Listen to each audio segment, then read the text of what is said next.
All right, hi everybody, John Meadows here, and today we're doing another high intensity technique that I really enjoy. I've been talking a lot about high intensity lately, and specifically that just means sets that are really hard to failure, maybe beyond failure. And this technique is just to create a lot of tension. That's all it is. And I call it 1.5s. So I started doing these maybe 10 years ago. And the objective is to we're going to use the pendulum squat for this. So what I want to do is I want to go down all the way with a really good full range of motion. Then I want to come up only halfway, then go back down to a deep position, then come up. That's one rep. So 1.5s. All the way down, only halfway up, that's your half rep. Down, then all the way up, 1.5s. There are a lot of exercises that this is really great for generating a ton of tension on. And you're spending a lot of time in the lengthened position, which is good for growth, but we'll cover that in a little bit. So let me show you what a set looks like. I'm going to do a set of 8 here. So 1.5s, well, here on the pendulum squat for a set of 8. So why would you do a 1.5? Again, it's just a way to create a lot of tension. And if you were watching carefully, when I came up on the half rep, there's a little bit of a pause there, so you actually get a little bit of an iso hold in there.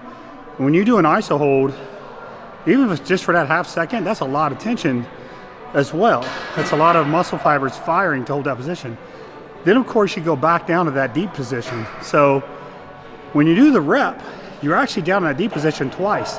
Initially, then back again. So my theory is why I do these and why they work is because you simply spend more time in a lengthened position.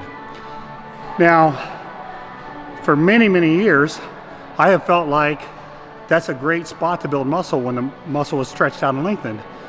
That's why in all my training programs, I have that last phase where I'll put an exercise in and then I'll say under the objective, train the muscle at a long muscle length. That's why. And now there's a large body of evidence. All the scientists are saying, hey, it's really good to train out of that lengthened position. It creates a lot of mechanical stress or mechanical tension. Some people get pretty sore training at long muscle lengths, which is totally normal. Think about a stiff-legged deadlift and how sore you get from those. So now science is saying, oh, hey, this might be a good idea.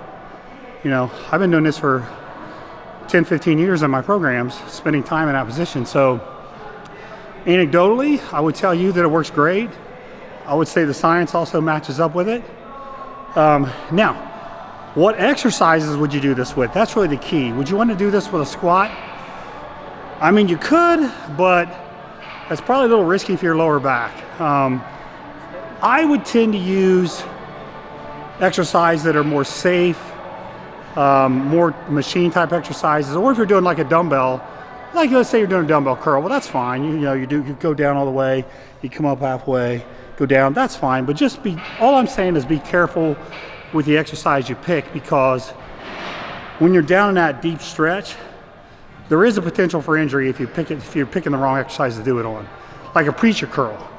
I wouldn't want you to spend a lot of time in a stretch on a preacher curl because there's a lot of tension on your biceps tendon there. You could get injured. So just pick the right exercises. How many sets would you do like this? Do you do every set like this? Absolutely not.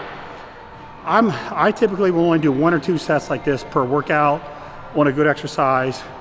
That's plenty. When it comes to high intensity techniques, don't avoid them unless you're beginner or intermediate. But if you've been training for a while, don't be scared to push yourself. All right, I'm tired of this. You're pushing yourself too hard crap that's out there. Push yourself, but be smart about it. 1 or 2 sets like this will generate a ton of tension and will do you good. All right, so short video today, but I hope you enjoyed it and you can incorporate this into your actual workouts. And hopefully you'll have as much fun as I do with the burn and the pain associated with it. Don't run from the burn, don't run from the pain. Run to it, go after it. Forget all this crap about not training hard. Go in there and go hard. Thanks, and we'll see you next time.